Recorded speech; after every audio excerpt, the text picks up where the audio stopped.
And her story tonight is The Audition. Claire?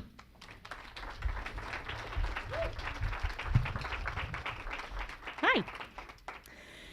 In Hollywood, there is an endless supply of thin, clear-skinned, bright-eyed, brunette women upon which many young actors and actresses can hang their hopes. And when you look like me, you don't get the Scarlett Johanssons, you don't get the Maggie Gyllenhaals and the Jennifer Lawrences and the Gossip Girls and the Gilmore Girls, whatever girls they are, they're all beautiful. When you look like me, you have three women. You get Rosie O'Donnell, not great. You get Kathy Bates or Rebel Wilson, depending on how old you are. Or you get, of course, Melissa McCarthy.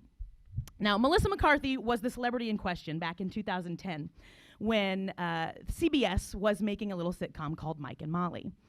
Now, according to my very well-connected friend who lives in Indianapolis now, but he was kind of a heavy hitter in the TV industry in the 80s and 90s back in LA, according to him, CBS was not super jazzed about Melissa. They didn't like her for the part. But Warner Brothers, the overseeing studio, they were on board. So CBS and Warner Brothers were kind of at odds. Well, someone was told at CBS to go and scour the earth for another option to play the part of Molly. And my friend asked me if I would be willing to put a few lines on tape and send it in to the network. He said, don't think of anything of it, nothing's going to happen, but it would be a good experience for you. Sure, I said, why not? I mean, that's fine. So I said some lines on camera with my friend prompting me, and we sent the tape in, and it was no big deal. I didn't really think anything of it. Well, a few days later, I got a phone call. They love the tape, he says. They are flying you to Los Angeles, he says, in a week. What? I said. I remember I was folding laundry upstairs in my bedroom. I was in my underpants, and I was kind of like leaning down with the phone to my ear, still kind of folding socks as he tells me I'm going to go to LA and read for this network. He says, I'm going to get on the horn and go to work for you. He actually said, I'm going to get on the horn. Which delighted me to no end, because no one says, I'm getting on the horn, right? So he gets on the horn, and then 3 hours later, he has gotten on the horn, and things have happened. I have a ticket to LA. I have a hotel room in LA. I've got 3 emails from a guy at CBS who has sent me scripts and sides about the show, and I have a prospective agent. Also, a potential contract. These are things that you have to have, apparently, set up if you're going to a big network audition before anybody will even take you seriously. So this is an old friend of his that was doing a favor, and her name was Judah Page. Now, Judah Page calls me and she says, we're going to ask for $25,000 an episode with a bonus if they sign on mid-season. I'll call you in a week. I'll see you in a week. I was still in my underwear, like folding laundry. Okay. I didn't really know what had happened, but I knew that the next week I had arranged for someone to take my place for the weekend in a production of Nonsense that was happening in Carmel. And I was on a plane to LA to audition for CBS and for Warner Brothers. I didn't know what to expect, right? I had kind of let myself get excited about it. I had done the math, $25,000 an episode, 13 episodes a season. That means $325,000, which to me means, at the very least, a brand new car and shopping full price at the Gap. Very exciting stuff, okay? Well, the cherry on top of all of this was that I was going to arrive at LAX, and there would be a man in a suit and probably a cap, I would hope, with a name on a placard for me, with a car to take me to a hotel. And that, to me, was like making it, right? That's the symbol of like, I'm doing it, right?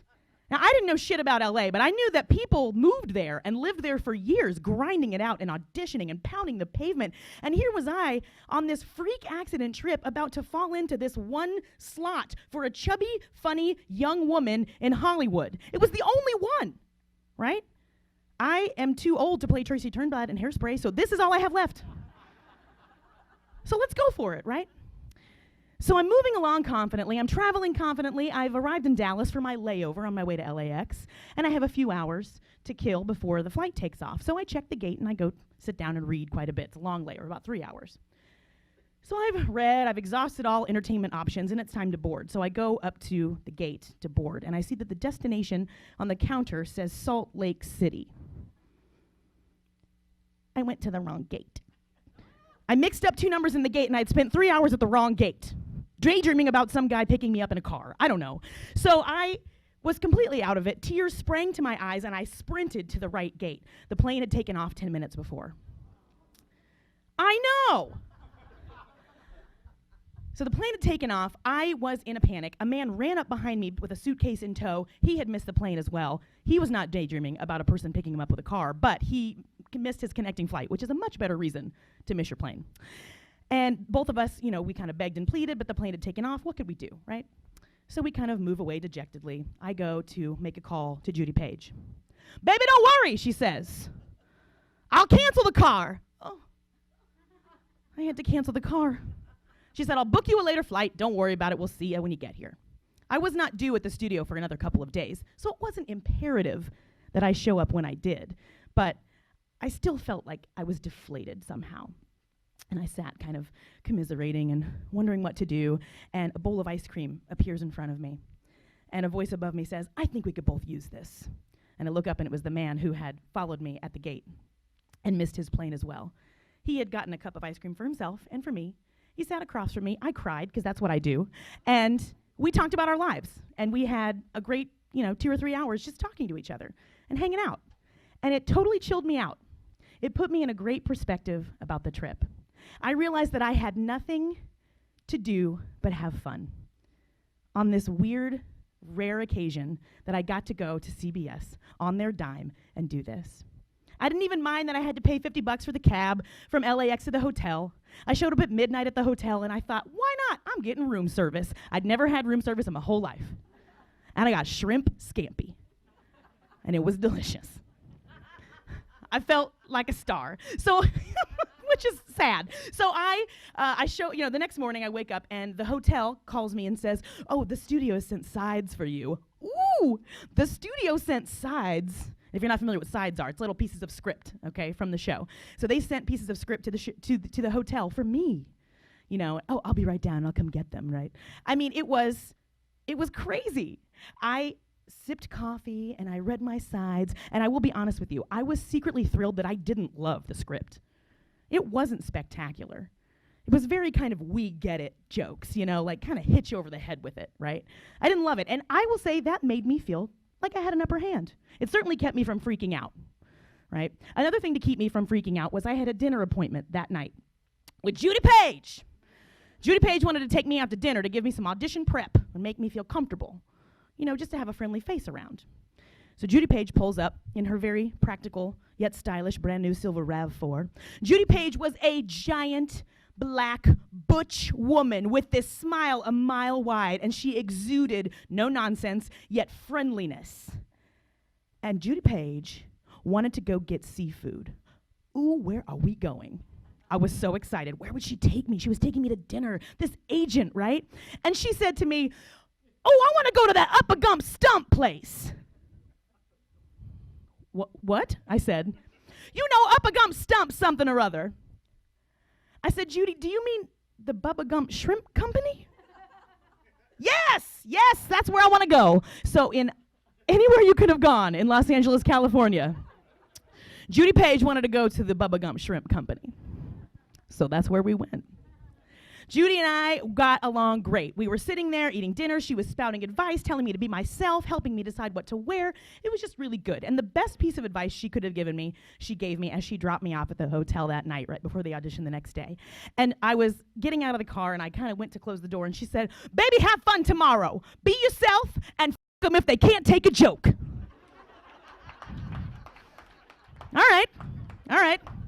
Still very much into Judy Page. She is my guru. So the next morning, I get to the studio, very surreal, and I go into the green room, and there's 2 other women there. We are it, the last 3 being considered. Very bubbly, bright, chubby women like me, very Melissa McCarthy, I'm sure you can imagine. And one woman was named Kathy Deach, and she and I hit it off immediately. She was very smart aleck. She was just funny and sassy. We were both writers, so we had a lot to talk about. And it turns out she told me that she was in the original Broadway cast of Wicked, which I saw, and a light bulb went off. "I remember you," I said. "You were fabulous, and you had the costume with the stripes, and you were the best one, and you were the only one that looked like me." And she laughed. She loved that. And she said, girl, people recognize me all the time. We stand out. And she kind of looked at me conspiratorially. We.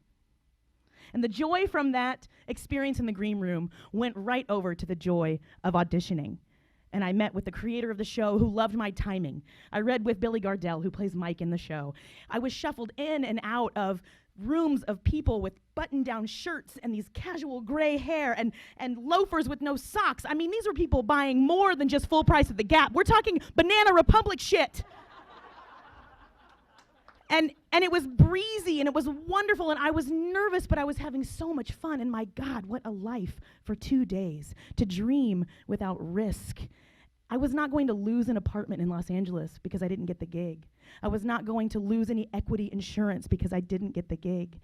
I was going to fly home on a television studio's dime and put on a nun's habit and sing and dance with my friends. But for now, I had this. I deserved to be there. And I was the same actress in Los Angeles that I was here in Indianapolis. I didn't deliver lines any differently, any better, any bigger because these rich people were watching me, because there was something at stake. I was still me. I was in clearance rack Old Navy, but I was still me. We were all shuffled away at the end of the day and told, we'll be in touch with you in a few days, but for now we've seen all that we need. You may go home. Thank you so much. We'll be in touch. Great. So we flew home the next day, and it was a couple days, and I hadn't heard anything, and I was on the couch at home, and I was scrolling through the news feed on my computer, and it comes up on like a Yahoo feed, and it said, Melissa McCarthy accepts role as Molly in CBS sitcom. So that's how I found out. So I called my friend who had hooked me up with the audition in the first place, let him know I didn't get it. It wasn't me. I was disappointed, of course, but I was fine. And about a half an hour later, I get a phone call. You can guess who it was. Judah Page. Baby, I heard you did not get that part. And I heard you found out on the internet. What internet? I said, Judy, do you mean what website? Yes, that's what I mean. Ugh, I am pissed. You should not have found out that way. They should have called me. Ooh, that is up.